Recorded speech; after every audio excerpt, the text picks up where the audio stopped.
Yeah. It is in between Micah and Zephaniah. So Habakkuk. Habakkuk. Towards the end of the Old Testament. And we're going to look at some stuff here. It's a lesson out of one of the Bible studies that I look at real often, and I think it's appropriate because the question, or I guess the principle is what it's trying to teach. It says disappointments are inevitable.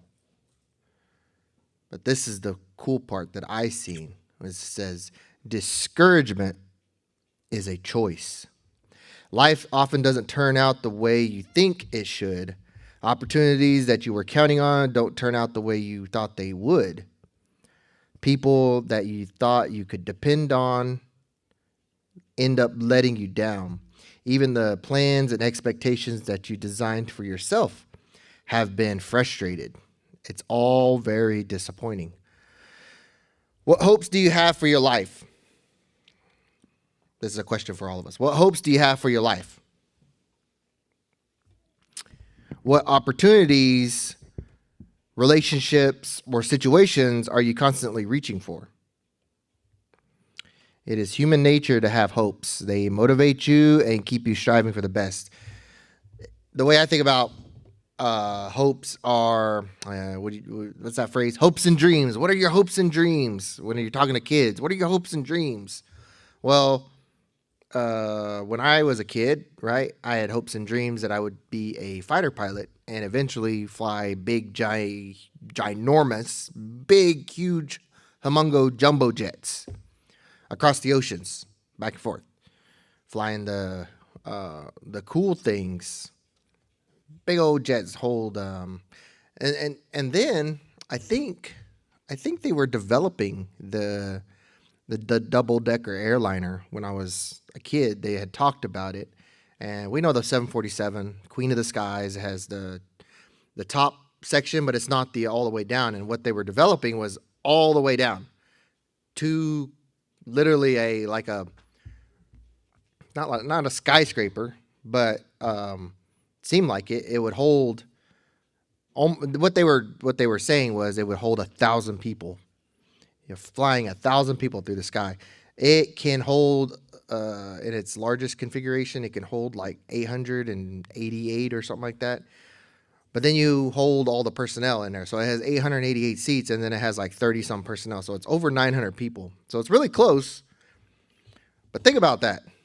1,000 people. We couldn't even fit 1,000 people in the church if we wanted to. We fit like 100 here, maybe 60 or 70 in the back, and then maybe 10 each room. We get nowhere near 1,000. It's a lot of people. And I thought it would be cool that, fly, go fight, go be a Blue Angel. That's what I wanted to be. Be a Blue Angel, do stunts in the sky, maybe go see some action or whatever, and then go fly big planes. But then, as I've said to you guys, 9/11 happened, and I didn't want to be in that industry anymore. I didn't actually want to take that route. I actually went to college to go try to fly commercially, but then the industry dried up. I don't know if you guys know that. A lot of people became scared of flying because of all those events. And the people that wanted to fly, it became a lot more hassle because of all the security measures that they took. They ramped up checking bags, they ramped all this stuff. And so the industry went down. Didn't help that the overall economy was kind of hurting at the time. So that was a huge disappointment for me.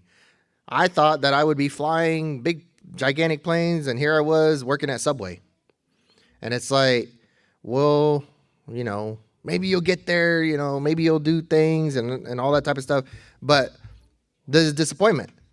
But did it discourage me? No, actually. So all that actually drove me to the industry that I am in now.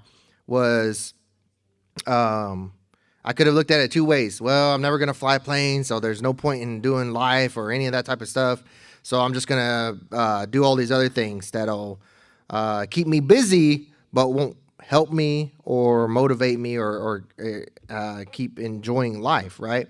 And so that's what it's saying. Unfortunately, your expectations can also disappoint you terribly if they don't come true. During those times of disillusionment, the most important thing for you to remember is disappointments are inevitable. Discouragement is a choice. Will you allow your disappointments to dishearten you? Will you allow them to impede you from becoming everything God created you to be? It's your decision. So choose wisely. And what I was thinking about when I was reading these things, I also had a idea that our video feed, Deo is in Dio. Our video feed's getting all crazy. Deo is in Dio. Yeah, turn that one off and let it reboot. And then if it doesn't stabilize, you can still see the voice though. Everybody online, let us know that you can still hear us even though you can't see us. Ooh, it's a little bit of hangover from Halloween. Anyways, it's your decision, so choose wisely. When I was thinking about this, when I was reading this this study, what had came to me was I had this imagination that my family would also be intact. My dad would be helping me through all this. My brother would be right there by my side. And when I was a senior in high school, that also disappointed me because I would no longer have them. Come graduation day, I would not have my brother, and then a week and a half later, I would not have my father. But did it discourage me? Obviously not, because I still went to school. I still got training in flight school and all that. But what about what the study was saying? What does it say? Will you allow your disappointments to dishearten you? And that could be a big deal. Losing our family members could actually be a real big heartbreak in life. It could change the way we think about things, right?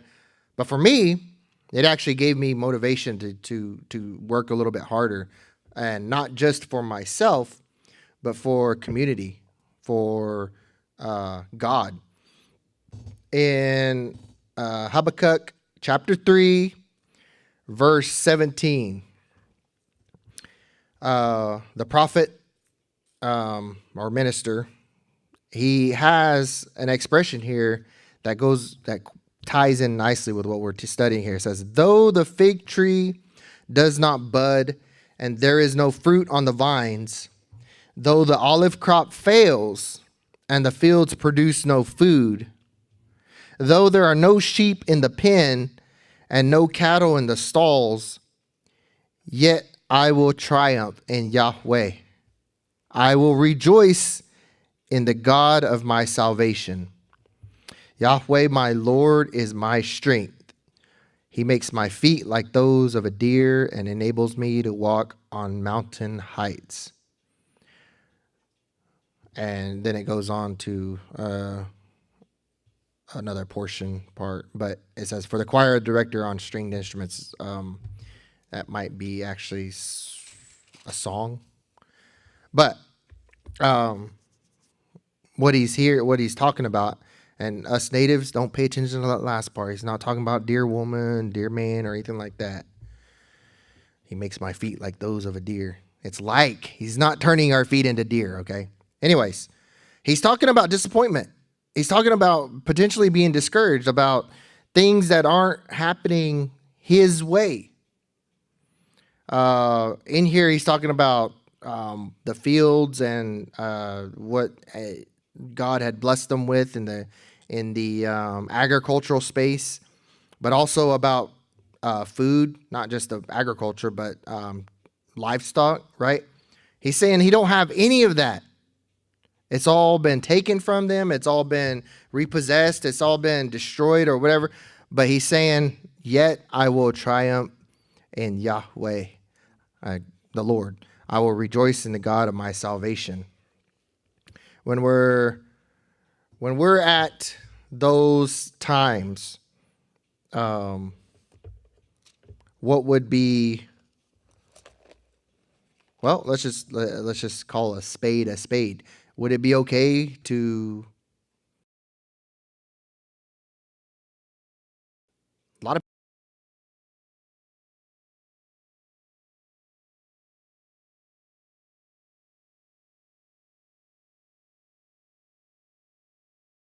and we experienced that a few years ago with the drought. We had drought this summer. It wasn't as bad, and it wasn't as extended, right? We had some rain, but we still had drought. And those farmers that were impacted, they could be discouraged. They could look at their attempts at trying to provide for their family or just trying to make a living, being thwarted right there. For those that are in the livestock business, it talks about different ones in there, but there, and this time the prophet is serving the people of Judah, but it says in there, it says they were serving what they were praying to and giving offerings to and all that were fertility gods. So the basis of their idolatry was to increase their crops and prosperity. So it names all the major crops of the region and says that even if they all fail, God is still worthy of praise. And that is what we should be looking to when we're seeing things like this. Those examples of, even though everything's not turning out the way we think it's going to turn out, the way we want it to turn out, or the way we expect it to turn out, right? We're still praising God because we're alive. We get to still enjoy his creation, even though we might not get to enjoy it to our standards, right? We're placing standards upon how we think the world should work when, in fact, we are just blessed to be here. And not only that, but we're also getting to maybe have that experience. Maybe something didn't work out the way it's supposed to work out, but we have that experience to, again, take on to the next step, take on to the next try, take on to the next season, right? We don't always have those opportunities to fail, and so we should actually take that in stride and learn from it. That's an opportunity to learn. Here in Psalm 73, this whole letter is intended to help reinforce these ideas. It says God, and we're going to read the whole thing. Try to make it short, but there's 28 verses in it. So it says, God is indeed good to Israel, to the pure in heart. But as for me, my feet almost slipped. My steps nearly went astray. For I envied the arrogant. I saw the prosperity of the wicked. When we are talking about these standards that we expect or have expectations of, right? We might fail, but we see others succeeding as well. It kind of puts a double whammy on us. Not only are we feeling bad because we can't do it all, but also we see other people who aren't necessarily following God or doing what we're doing and still being blessed, right? It says, for I envied the arrogant, I saw the prosperity of the wicked. They have an easy time until they die, and their bodies are well fed. They are not in trouble like others. They are not afflicted like most people. Therefore, pride is their necklace, and violence covers them like a garment. I really want to get a bear claw necklace. I know that there's ways about our people that it's only entrusted to certain people or, those types of things. But I really want a bear claw necklace because I think my image when I think of an American Indian, a First Nations person, or indigenous people, whatever label you want to use, when I think about us and those warriors, I think of that bear claw necklace. That's why I want one. Just to be able to have that imagery in my head. That's what it means. Pride is their necklace. When you think of these things here, look at who's prospering, and it's pride that they're wearing. the violence, when we're talking about different ways of how they go about getting their stuff, that's what covers them. When you think about how they're going about getting their things, that's what you recognize. So their eyes bulge out from fatness. The imaginations of their hearts run wild. They mock and they speak maliciously. They arrogantly threaten oppression. They don't have any couth, what we might call couth, but they don't have any restraint when they're talking and when they're spewing their venom. They set their mouths against heaven and their tongues strut across the earth. Therefore his people turn to them and drink in their overflowing words. The wicked say, how can God know? Does the Most High know everything? Look at them, the wicked. They're always at ease and they increase their wealth. And now the psalmist is actually going to reconcile what he's seeing with what he's been taught. He said, did I purify my heart and wash my hand in innocence for nothing? For I am afflicted all day long and punished every morning. If I had decided to say these things aloud, I would have betrayed your people. When I tried to understand all this, it seemed hopeless until I entered God's sanctuary. Then I understood their destiny. Indeed, you put them in slippery places. You make them fall into ruin. How suddenly they become a desolation. They come to an end, swept away by terrors. Like one walking from a dream, Lord, when arising, you will despise their image. When I become embittered and my innermost being was wounded, I was stupid and didn't understand. I was an unthinking animal toward you. Yet I am always with you. You hold my right hand. You guide me with your counsel, and afterward you will take me up in glory. Who do I have in heaven but you? And I desire nothing on earth but you. My flesh and my heart may fail, but God is the strength of my heart, my portion forever. Those far from you will certainly perish. You destroy all who are unfaithful to you. But as for me, God's presence is my good.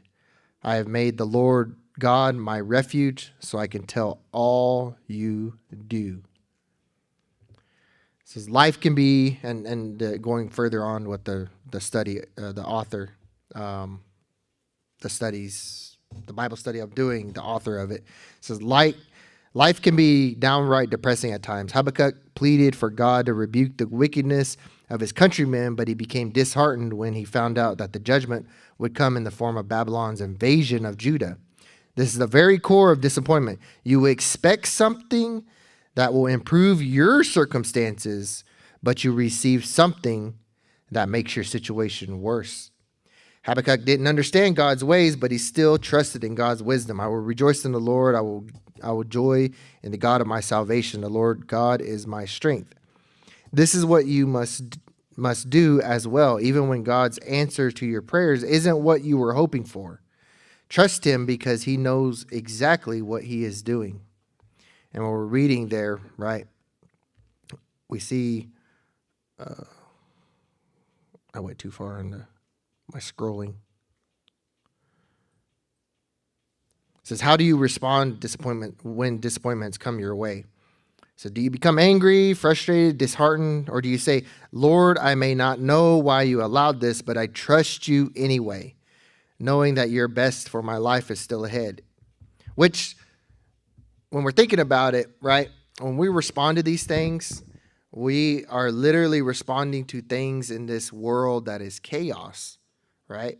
This world is fallen. This world isn't going to be reproduced in heaven. So when we get mad about something here, it's kind of futile. It's kind of fruitless. It's not really worth it, because we need to keep our focus on what God has given us, which is everlasting life. If we put our trust and faith in him, and we believe that he already took care of everything that we need to get there, right? We actually believe that, and we're working for him. So if you respond with discouragement and resentment, you will begin a downhill slide away from God's purpose for your life. However, if you respond with trust and praise, it will build your faith and bring you closer to the Lord. Whenever you face disappointments, remember that your situation is in his hand and under his sovereign control. Meditate on the fact that he loves you unconditionally and is providing his very best for you. Recall the blessings that he has already given you. No matter what disappointments come into your life, you can use them as stepping stones to greater faith. Instead of becoming discouraged, you'll be filled with his courage, and there's nothing more encouraging than that. So there's a little bit further reading that you could do on your own. God has a unique plan for your life that is not changed by unexpected circumstances. In fact, what we might think is unexpected is probably set before us to help us grow in a lot of ways, especially when we're talking about wanting patience or wanting strength, right? Those have to also be grown out of something. And he gives us life experiences to be able to grow from those things. So whenever a situation arises that does not line up with your understanding of God's will, you must stop and look to him for direction. Again, that prayer life, that communication back and forth, he's going to lay out that path for you, but you also have to go to him to really understand it. And you might not understand it right at first. It might be when you're at step 16 and you can look back and you can see, oh, well, that's why I had to go through that. That's why I had to, take this path over here. So God holds your future in his hands, and you will never lose by looking forward to what he has in store for you. And that comes from Philippians chapter 3. So any questions? Any comments? Thought it was really good when we're talking about disappointments, because they happen. Things happen, and but they happen for a reason, and there's probably most likely a growing lesson out of there. And if it's just for the pure fact of growing in our faith with him, growing in our faith to him, right? Becoming that trusted person, because he set something out in front of us, and we expected X, Y, and Z, and we got ABC. Well, we just need to trust him. That's not to say that you just take whatever the world gives you. You still have to be on that path that God set out, and you have to be, again, communicating with. That's why the author even mentioned it, that prayer life, that study of his word, that making sure that you're doing what you were called to do. Because if you're just out there in the world, you should expect the world. Any questions? Comments?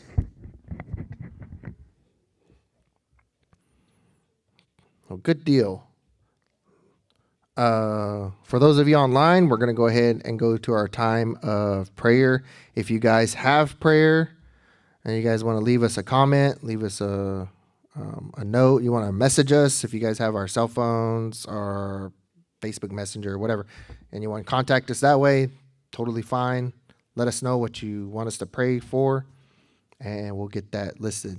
Otherwise, we'll be back here in church. Sunday school will be at 10. Sunday, our main worship service will start at 11. And you can also catch us on the radio, 1600 AM KUSH, Saturday morning at 11. So until next time.